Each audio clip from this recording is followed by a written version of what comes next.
الشيطان الرجيم بسم الله الرحمن الرحيم والضحى والليل إذا سجى ما ودعك ربك وما قلى صدق اللہ العظیم۔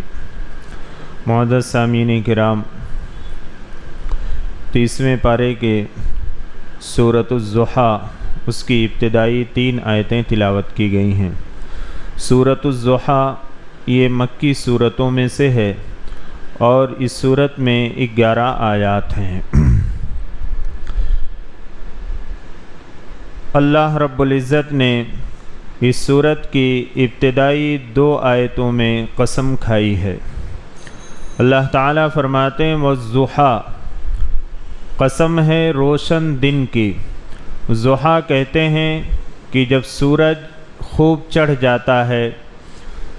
اور اسی سے صلاۃ الضحیٰ چاشت کی نماز جو پڑھی جاتی ہے، عموماً تقریباً یہ 9 سے 10 یا 10:30 بجے کا وقت ہوتا ہے۔ اللہ رب العزت نے روشن سورج کی قسم کھائی۔ واللیل اذا سجا، اور قسم ہے رات کی جب وہ چھا جائے۔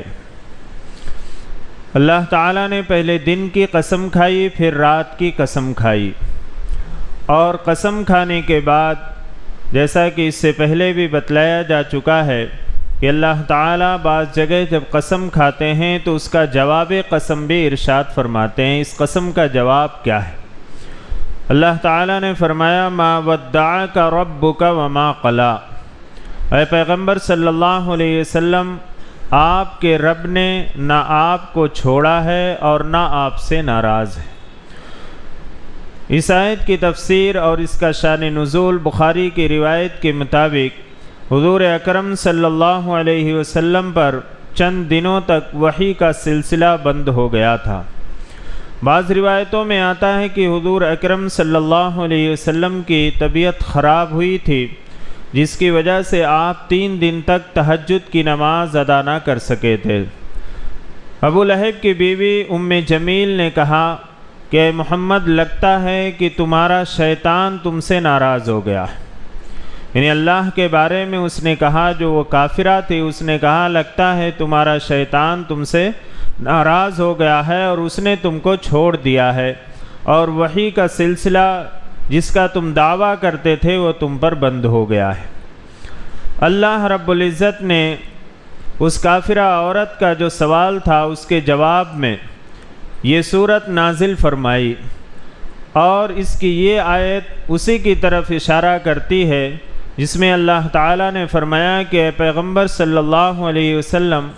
آپ کے رب نے نہ آپ کو چھوڑا ہے نہ آپ سے ناراض ہوئے ہیں۔ حضور اکرم صلی اللہ علیہ وسلم پر کئی بار ایسے مواقع آئے ہیں کہ اللہ رب العزت کی طرف سے وحی کا سلسلہ کچھ دنوں کے لیے روک دیا گیا ہے، جیسا کہ قرآن کریم کے اندر فرمایا گیا کہ جب یہودیوں نے آپ سے سوال کیا تھا روح کے بارے میں، تو حضور اکرم صلی اللہ علیہ وسلم نے فرمایا تھا کہ میں اس کا جواب بعد میں دوں گا یا کل دوں گا۔ اس پر آپ صلی اللہ علیہ وسلم نے انشاءاللہ نہیں فرمایا تھا، جس پر اللہ تعالیٰ کی طرف سے یہ ہدایت ہوئی وَلَا تَقُولَنَّ لِشَيْءٍ إِنِّي فَاعِلٌ ذَلِكَ غَدًا إِلَّا أَن يَشَاءَ اللَّهُ، کہ اے پیغمبر صلی اللہ علیہ وسلم، جب آپ کسی کام کو کل پر ٹالیں، یعنی کل کروں گا، تو آپ یہ کہہ دیا کریں کہ اگر اللہ نے چاہا تو، انشاءاللہ کہہ لیا کریں۔ اسی تنبیہ کے لیے حضور اکرم صلی اللہ علیہ وسلم پر چند دنوں تک وحی کا سلسلہ بند ہو گیا تھا، جسے فطرت وحی کا زمانہ کہا جاتا ہے۔ تو اس پر جو ہے ام جمیل جو ابو لہب کی بیوی تھی، اس نے اعتراض کیا تھا اور یہ جملے کہے تھے۔ اللہ رب العزت نے پہلے سورج کی اور پھر رات کی قسم کھائی، یعنی دن کی قسم کھائی اور رات کی قسم کھائی۔ دن جب جاتا ہے تو رات آ جاتی ہے اور رات کا اندھیرا چھا جاتا ہے، تو یہ اس بات کی دلیل نہیں ہے کہ دن کی روشنی ختم ہوئی، رات کا اندھیرا آ گیا تو اللہ تعالیٰ ناراض ہے۔ یا رات کے جو موسم ہوتا ہے اور رات عموماً ٹھنڈی ہوتی ہے، اور رات کو اللہ تعالیٰ نے فرمایا کہ یہ تمہارے لیے آرام کا وقت ہے، تو رات جانے کے بعد جب دن کی روشنی آتی ہے، سورج طلوع ہوتا ہے، دن کی گرمی ہوتی ہے اور تپش ہوتی ہے، تو یہ اس بات کی علامت نہیں ہوتی کہ اللہ رب العزت ناراض ہو گئے، بلکہ اللہ تعالیٰ کا ایک نظام ہے جو اس کائنات کو اللہ تعالیٰ چلاتے ہیں کہ دن اور رات کو اللہ رب العزت نے رکھا ہے۔ ایسے ہی اے محمد صلی اللہ علیہ وسلم، اگر آپ پر کچھ دنوں کے لیے وحی کا سلسلہ بند ہو جائے تو یہ اس بات کی دلیل نہیں ہے کہ اللہ رب العزت آپ کا رب آپ سے ناراض ہو گیا ہے، بلکہ یہ اللہ رب العزت کی کوئی حکمت اور مصلحت ہوتی ہے جس کو اللہ ہی بہتر جانتے ہیں۔ تو اللہ تعالیٰ نے فرمایا ما ودعک ربک وما قلی وللآخرۃ خیر لک من الاولی۔ اور اے پیغمبر صلی اللہ علیہ وسلم، آپ کی حالت یعنی آپ کی جو اب موجودہ حالت ہے، آپ کو بعد والی حالت جو آنے والی ہے وہ اس سے کہیں زیادہ بہتر ہوگی۔ اللہ رب العزت نے فرمایا، محمد صلی اللہ علیہ وسلم کو تسلی دی ہے کہ اب جو موجودہ حالات ہیں اور جس طرح کے مصائب کا سامنا ہے اور جس طریقے سے لوگ اعتراضات کرتے ہیں اور آپ کو جھوٹا اور آپ کو جو ہے کذاب کہتے ہیں، کوئی ساحر کہتا ہے، کوئی جادوگر کہتا ہے، کوئی کاہن کہتا ہے، اللہ تعالیٰ فرماتے ہیں محمد صلی اللہ علیہ وسلم، یہ جو دنیا کے حالات ہیں یا جو موجودہ حالات ہیں، یہ کل آنے والے جو حالات ہوں گے یہ اس سے کہیں زیادہ بہتر ہوں گے، یا یہ دنیا کی جو زندگی ہے اس کے بعد جو آخرت کی زندگی ہے، جو آنے والی زندگی ہے، اس دنیا کی زندگی سے کہیں زیادہ بہتر ہوگی۔ یعنی آپ صلی اللہ علیہ وسلم کو اس آیت میں تسلی دی گئی ہے، اور آپ صلی اللہ علیہ وسلم کے ذریعے سے امت کو تسلی دی گئی ہے کہ دنیا میں جیسے بھی حالات ہوں، اگر کوئی شخص مومن ہے، ایمان کے اوپر قائم ہے، عمل صالح کے اوپر قائم ہے، دنیا کے اندر اس کے اوپر آزمائش ہو رہی، اللہ رب العزت کی طرف سے آزمائش میں مبتلا کیا گیا ہے، تو اسے گھبرانا نہیں چاہیے، اور اسے جو ہے کم ہمت نہیں ہونا چاہیے، اور اسے مایوس نہیں ہونا چاہیے، بلکہ یہ سوچنا چاہیے کہ ایمان اور عمل صالح کے اوپر جو آخرت میں جو آخرت کی زندگی ہے اس میں جو اللہ رب العزت نعمتیں عطا فرمائیں گے، یہ اس دنیا کے مصائب اور آزمائش سے کہیں زیادہ وہ بہتر ہوگی، اور وہ نعمتیں پا کر انسان یہ دنیا کی ساری آزمائشوں کو بھول جائے گا۔ تو اللہ رب العزت نے اس آیت میں تسلی دی ہے حضور اکرم صلی اللہ علیہ وسلم کو، اور آپ کے توسط سے امت کو جو ہے تسلی دی ہے، وَلَلْآخِرَةُ خَيْرٌ لَكَ مِنَ الْأُولَى وَلَسَوْفَ يُعْطِيكَ رَبُّكَ فَتَرْضَى۔ آگے اللہ تعالیٰ فرماتے ہیں کہ محمد صلی اللہ علیہ وسلم، بہت جلد آپ کا رب آپ کو اتنا کچھ عطا فرمائے گا، فترضیٰ، جس سے آپ خوش ہو جائیں گے، راضی ہو جائیں گے۔ اللہ رب العزت جناب محمد رسول اللہ صلی اللہ علیہ وسلم کو تسلی دے رہے کہ آپ کا رب اتنا کچھ عطا فرمائے گا، اتنا زیادہ دے گا کہ آپ راضی ہو جائیں گے، آپ خوش ہو جائیں گے۔ ایک کیا عطا فرمائیں گے اللہ رب العزت؟ اللہ رب العزت نے اس کو مقرر نہیں فرمایا۔ مفسرین کرام نے لکھا ہے کہ جناب محمد رسول اللہ صلی اللہ علیہ وسلم کو زیادہ فکر جو رہتی تھی وہ دین اسلام کے غلبے کی، کہ دین سارے ادیان کے اوپر یہ دین اسلام غالب آ جائے، اور اپنی امت کی فکر ہوتی تھی۔ اس لیے حدیث میں فرمایا گیا کہ جب یہ آیت نازل ہوئی تو جناب محمد رسول اللہ صلی اللہ علیہ وسلم نے فرمایا کہ اللہ، میں اس وقت تک راضی نہیں ہوں گا جب تک کہ میری امت کا ایک فرد بھی جہنم کے اندر باقی نہیں رہ جائے گا، یعنی جہنم سے نکل جائیں گے سارے کے سارے لوگ میری امت کے، اس وقت میں راضی ہوں گا، اس وقت میں خوش ہوں گا۔ یعنی جناب محمد رسول اللہ صلی اللہ علیہ وسلم کو امت کی یہ فکر تھی۔ اس لیے فرمایا گیا حدیث کے اندر کہ جب حضرت عیسیٰ علیہ السلام نے فرمایا ان تعذبہم فإنہم عبادک وإن تغفر لہم فإنک انت العزیز الحکیم، کہ اللہ اگر آپ ان کو عذاب دیں تو یہ آپ کے بندے ہیں، اور اگر آپ ان کو معاف فرما دیں تو آپ غالب ہیں، حکمت والے ہیں، آپ کو کوئی پکڑنے والا، کوئی پوچھنے والا نہیں۔ جناب محمد رسول اللہ صلی اللہ علیہ وسلم نے فرمایا میں اللہ کے سامنے یہ نہیں پیش کروں گا، میں تو کہوں گا اے اللہ میری امت کی مغفرت فرما دے، یعنی عذاب دینے کا میں ذکر ہی نہیں کروں گا۔ جناب محمد رسول اللہ صلی اللہ علیہ وسلم امت سے اس قدر محبت فرماتے تھے کہ میں عذاب کا تذکرہ ہی نہیں کروں گا اللہ رب العزت کے سامنے، جیسا کہ حضرت عیسیٰ علیہ السلام نے کیا تھا۔ میں تو بس یہی کہوں گا کہ اے اللہ میری امت کی مغفرت فرما دے۔ تو اللہ رب العزت نے فرمایا کہ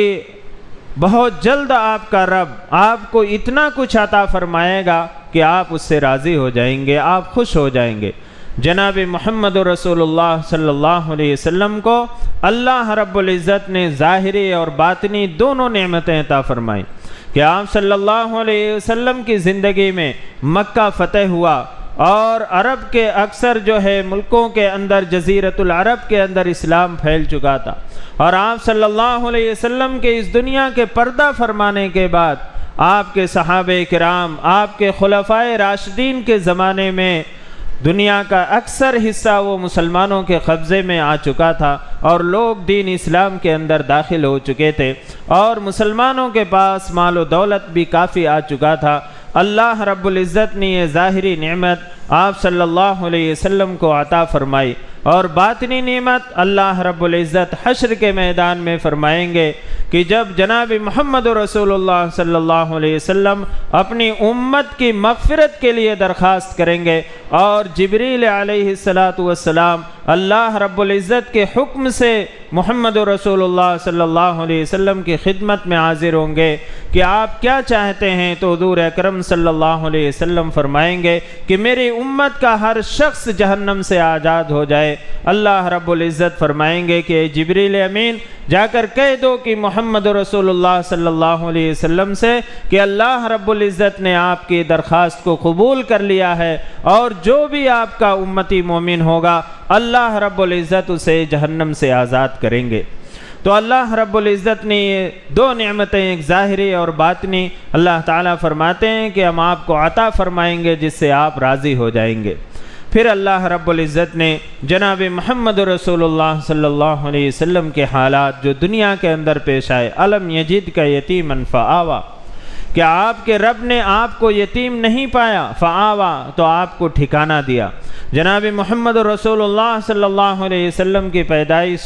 آپ جب رحم مادر بھی میں تھے تو اللہ رب العزت نے آپ کے والد کو اس دنیا سے اٹھا لیا۔ آپ کی پیدائش سے پہلے ہی آپ صلی اللہ علیہ وسلم یتیم ہو چکے تھے، اور جب آپ 6 سال کی عمر کو پہنچے تو آپ کی والدہ محترمہ کو بھی اللہ رب العزت نے اٹھا لیا۔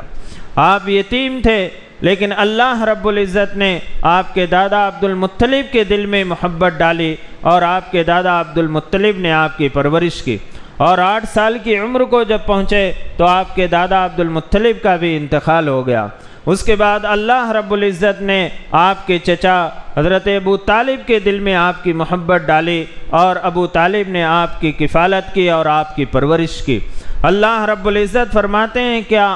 ہم نے آپ کو یتیم نہیں پایا، یعنی آپ یتیم تھے لیکن اللہ رب العزت نے آپ کو ٹھکانہ دیا۔ اور یہ اللہ رب العزت کی طرف سے بہت بڑی مصلحت اور حکمت تھی۔ اگر کوئی طالب علم یا کوئی بچہ کامیاب ہوتا ہے تو لوگ یہ کہتے ہیں کہ اس کے کامیابی کے پیچھے اس کے باپ کی محنت ہے، اس کے استاد کی محنت ہے، جس کی وجہ سے یہ بچہ جو ہے کامیاب ہوا، اور اس کی نسبت کامیابی کی اس کے استاد یا اس کے ماں باپ کی طرف کی جاتی ہے۔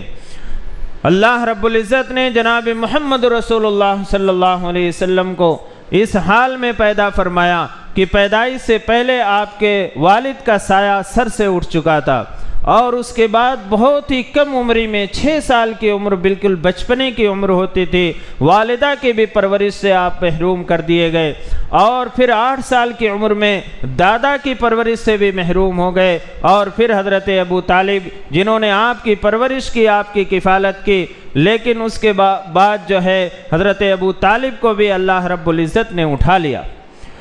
اللہ رب العزت نے یہ اس بات کی طرف اشارہ فرمایا کہ اے محمد صلی اللہ علیہ وسلم آپ یتیم پیدا ہوئے،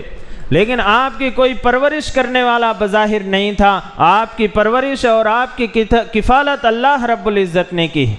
اور آپ جب جوانی کی عمر میں پہنچے، اس وقت آدمی کو یہ ہوتا ہے کہ میرا خاندان، میرا قبیلہ، لیکن آپ کا خاندان، آپ کے خاندان کے ہی لوگ آپ کو دشمن بنے ہوئے تھے، کوئی آپ کی مدد کرنے کے لیے تیار نہیں تھا۔ آپ کا پورا خاندان اور آپ کا پورا قبیلہ آپ کی جان کے پیچھے پڑا ہوا تھا۔ اللہ رب العزت نے اس وقت حفاظت کی، اور جس سرزمین پر آپ کی ولادت باسعادت ہوئی وہ ایسی مکہ کی سرزمین تھی جہاں پہ کوئی معاشی اعتبار سے، مالی اعتبار سے ان کی کوئی حیثیت نہیں تھی،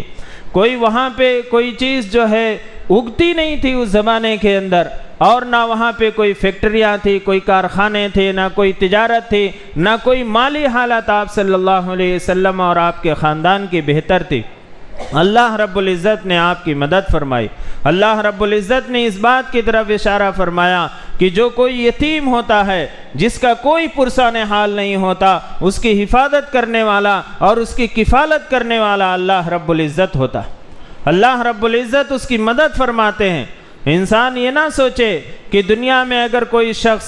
جس کا کوئی نہیں ہے تو اسے جو ہے ٹھوکریں مار دی جاتی ہے، بلکہ اللہ رب العزت اس کی مدد فرماتے ہیں اور اللہ رب العزت اس کی کفالت فرماتے ہیں۔ تو اللہ تعالیٰ نے فرمایا علم یجد کا یتیمن فآوا، کیا ہم نے آپ کو یتیم نہیں پایا؟ فآوا، تو آپ کو ٹھکانہ دیا۔ ووجدک ضالا فہدا، اور آپ ناواقف تھے تو ہم نے آپ کو راستہ دکھایا۔ حضور اکرم صلی اللہ علیہ وسلم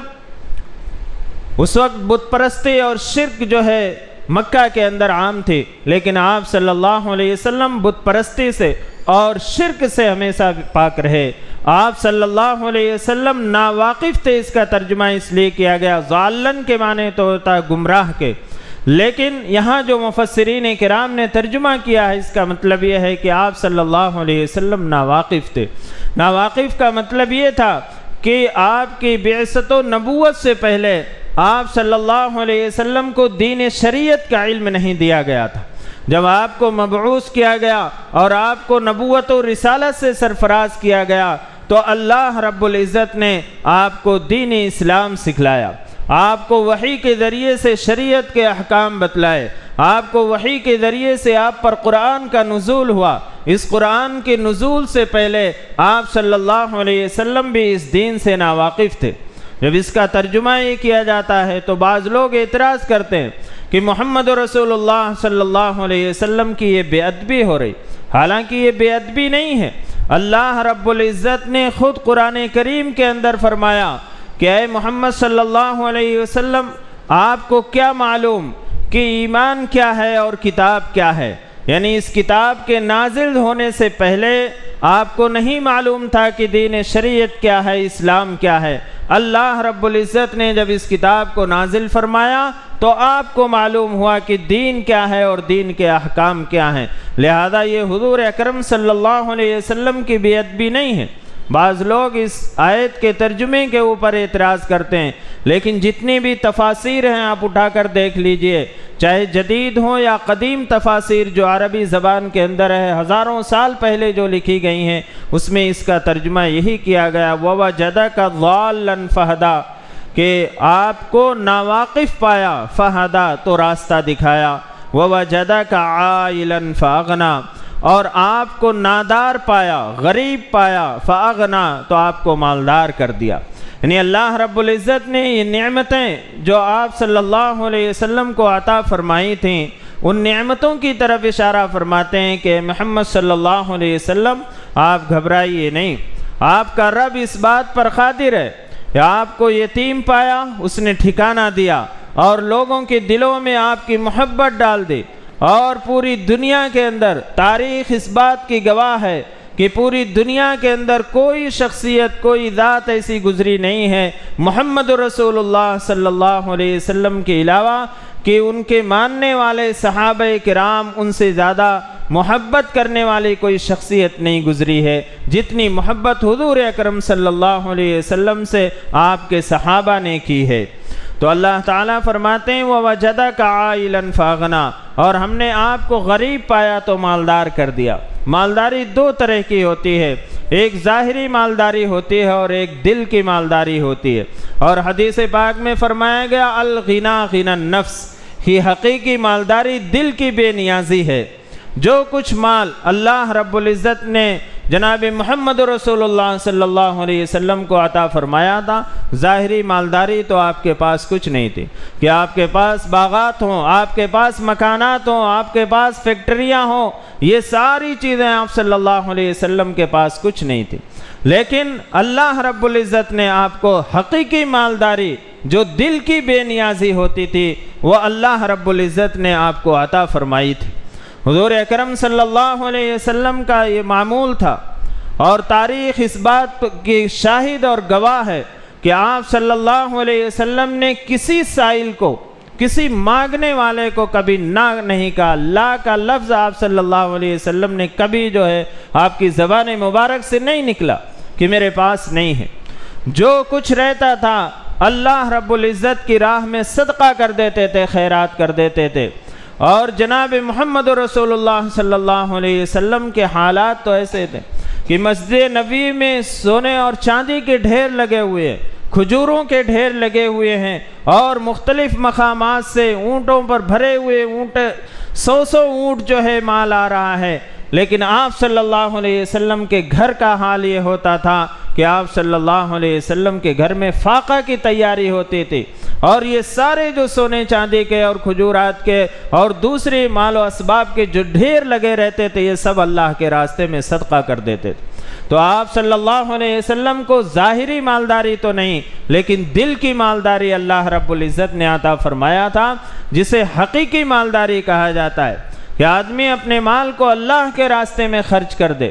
اور اس مال کی محبت سے بے نیاز ہو جائے ہو۔ الغنا غنی النفس فرمایا گیا حدیث پاک کے اندر کہ حقیقی مالداری دل کی بے نیازی ہے، کہ دل سے آدمی مالدار ہو، مال کی محبت اور مال کو جمع رکھنے کی اور مال کو جمع کرنے کی فکر نہ ہو۔ تو اللہ رب العزت نے جو فرمایا کہ ہم نے آپ کو غریب پایا تو آپ کو مالدار کر دیا، یہ اصل جو ہے باطنی مالداری ہے، جو حقیقی مالداری اللہ رب العزت نے جناب محمد رسول اللہ صلی اللہ علیہ وسلم کو عطا فرمائی تھی۔ فَأَمَّا الْيَتِيمَ فَلَا تَقْهَرْ۔ اب اللہ رب العزت جناب محمد رسول اللہ صلی اللہ علیہ وسلم کو جو ان پر انعامات ہوئے تھے اس کا ذکر کرنے کے بعد 3 باتوں کا حکم دیتے ہیں، اور آپ صلی اللہ علیہ وسلم کے ذریعے سے دراصل یہ امت کو حکم دیا جا رہا۔ فَأَمَّا الْيَتِيمَ فَلَا تَقْهَرْ، تو آپ یتیم کے ساتھ سختی کا معاملہ مت کیجیے۔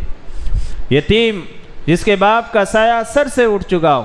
اور آپ بھی اسی دور سے گزر چکے ہیں، آپ بھی یتیم اس دنیا کے اندر پیدا ہوئے اور آپ نے یتیمی کی زندگی گزاری، لہذا عرب کے اندر یتیموں کے ساتھ بڑا ظلم ہوتا تھا، اور اللہ نہ کرے کہ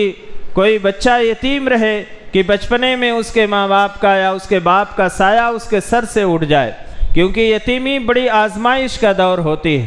اللہ رب العزت فرماتے ہیں اما الیتیم فلا تقہر، آپ یتیم کے ساتھ سختی کا معاملہ نہ کیجیے۔ حضور اکرم صلی اللہ علیہ وسلم نے یتیموں کے ساتھ بڑی محبت کی ہے، اور آپ صلی اللہ علیہ وسلم نے یتیموں کی پرورش کی ہے، اور یتیم کی پرورش کے بارے میں جناب محمد رسول اللہ صلی اللہ علیہ وسلم نے فرمایا کہ اگر کوئی شخص کسی یتیم کی پرورش کرتا ہے تو کل میدان محشر میں اور کل آخرت میں ہم اور دونوں اس طرح رہیں گے جیسے یہ 2 انگلیاں ہوتی ہیں، ایک شہادت کی انگلی اور بیچ والی انگلی کو ملا کر جناب محمد رسول اللہ صلی اللہ علیہ وسلم نے فرمایا کہ یتیم کی پرورش کرنے والا اور میں دونوں اس طرح ہوں گے جیسے یہ شہادت کی اور بیچ کی انگلی ملی ہوئی ہے۔ یہ بڑی فضیلت کی بات ہے، بڑے ہی خوش نصیب ہیں وہ لوگ اگر کوئی شخص جو ہے کسی یتیم کی پرورش کر رہا ہے اور اس کے حق کو ادا کر رہا ہے تو قرآن و حدیث کی روشنی میں بڑا وہ خوش نصیب شخص ہے۔ ایک شخص نے آ کر حضور اکرم صلی اللہ علیہ وسلم سے شکایت کی کہ میرے دل کے اندر بڑی سختی پائی جاتی ہے۔ آپ صلی اللہ علیہ وسلم نے فرمایا کہ تم یتیم کے سر پر اپنے ہاتھ کو پھیرا کرو، تمہارے دل کی سختی دور ہو جائے گی، یعنی تم یتیم کی خدمت کیا کرو اور یتیم کے اوپر اپنے مال کو خرچ کیا کرو۔ عرب کے اندر بڑی زیادتی ہوتی تھی یتیموں کے ساتھ، ان کے حق کو چھین لیا جاتا تھا اور ان کو گھر سے باہر کر دیا جاتا تھا، اللہ رب العزت نے یتیم کے حقوق بتلائے، اور جناب محمد رسول اللہ صلی اللہ علیہ وسلم نے یتیم کی پرورش پر جو فضیلتیں ارشاد فرمائی ہیں وہ قابل تعریف ہیں، اور جو امت کو اللہ رب العزت کے پیارے حبیب سرکار دو عالم صلی اللہ علیہ وسلم نے فرمایا کہ یتیم کی پرورش پر جو انعامات و اکرامات سے نوازا جائے گا، یہ جب بندے کو ملیں گے اس وقت معلوم ہوگا کہ کتنی بڑی بڑی نعمتیں اللہ رب العزت نے یتیم کی پرورش پر جو ہے عطا فرمائی ہیں۔ اس لیے یتیم کی خدمت کرنا اور یتیم کو کبھی جو ہے سختی سے پیش نہیں آنا۔ جناب محمد رسول اللہ صلی اللہ علیہ وسلم تو یتیموں سے بہت ہی محبت فرماتے تھے، بہت ہی محبت فرماتے تھے، مسکینوں سے محبت فرماتے تھے، محتاجوں سے محبت فرماتے تھے، اور در حقیقت دیکھا جائے تو ہمارے نبی مالداروں کے نبی نہیں تھے، یتیموں کے، مسکینوں کے، غریبوں کے، محتاجوں کے، اور جو ہے بیواؤں کے، اور جناب محمد رسول اللہ صلی اللہ علیہ وسلم نے بچیوں کے کیا حقوق بتلائے۔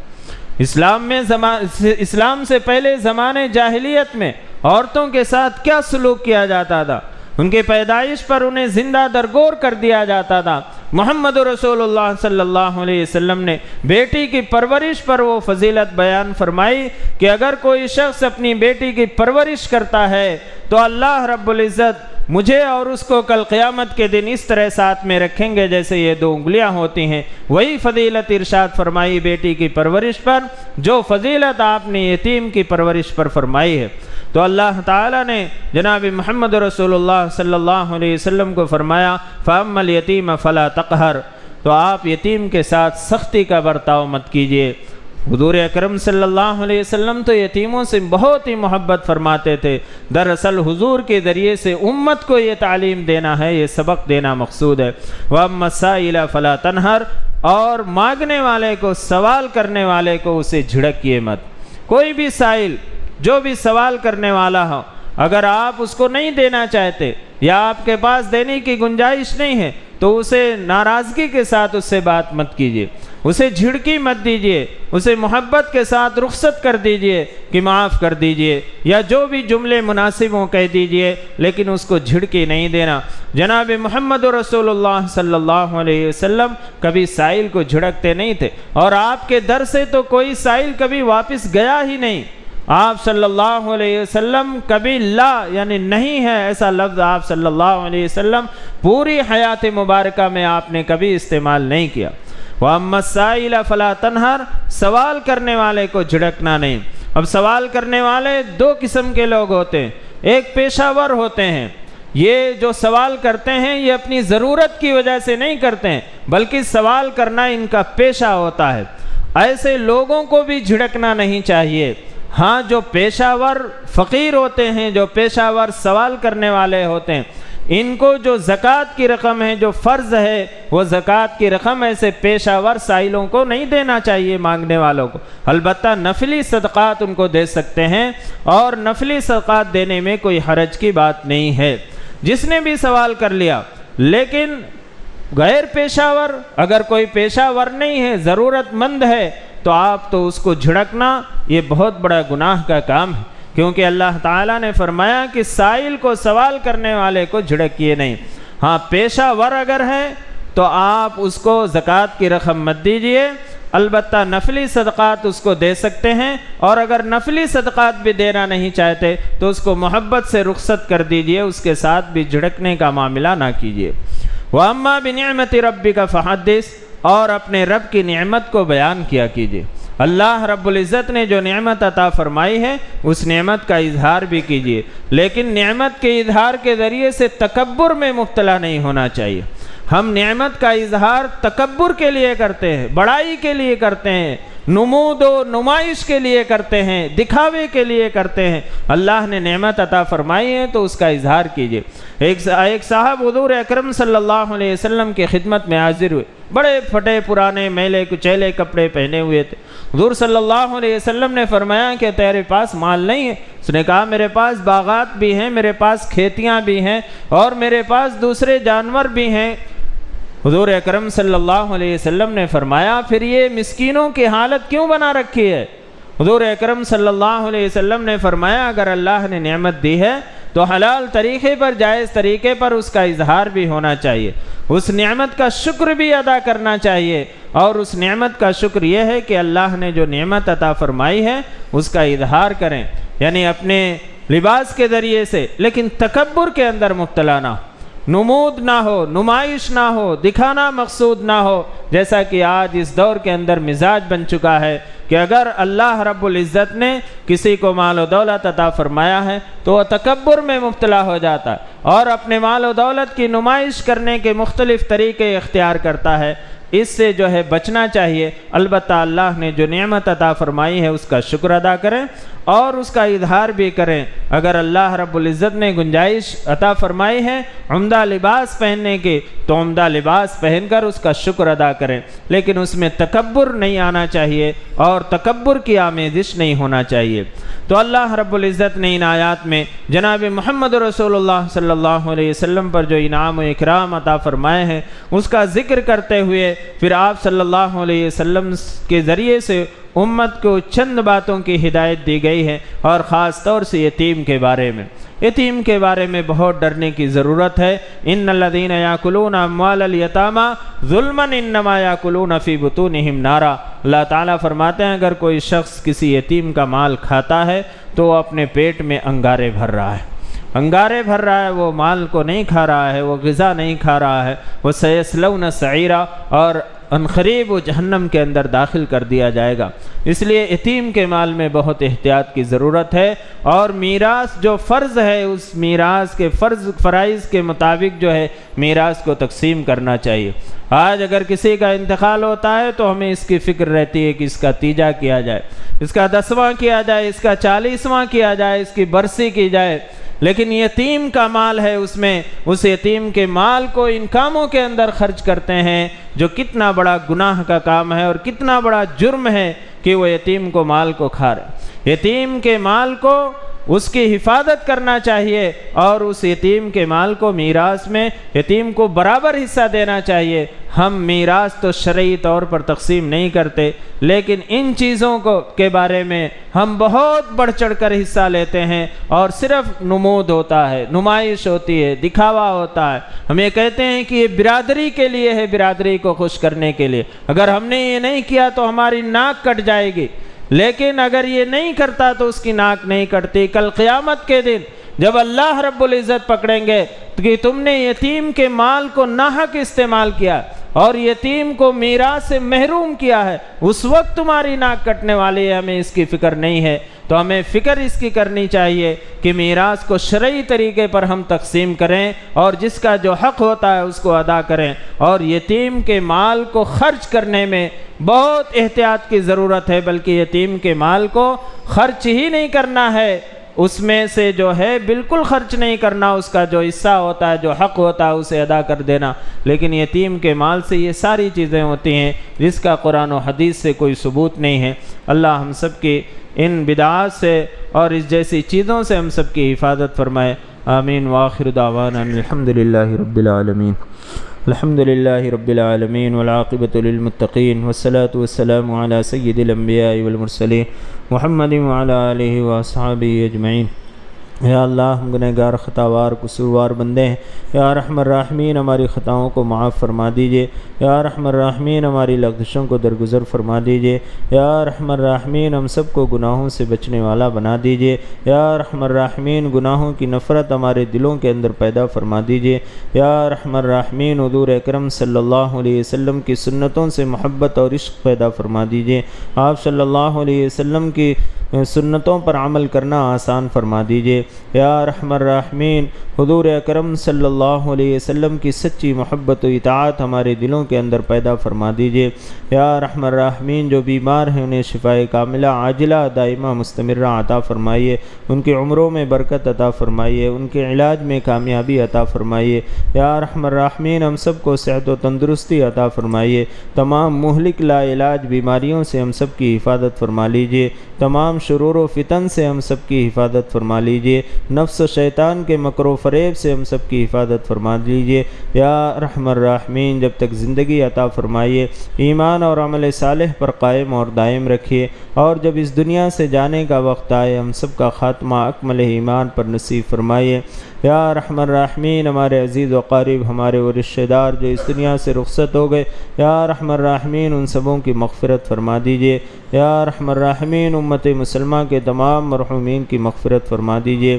یا ارحم الراحمین۔ حضور اکرم صلی اللہ علیہ وسلم کے صدقے دفعل ہماری دعاؤں کو قبول و منظور فرما لیجیے۔ ربنا تقبل منا انک انت السمیع العلیم وتب علینا انک انت التواب الرحیم برحمتک یا ارحم الراحمین۔ الحمد للہ رب العالمین۔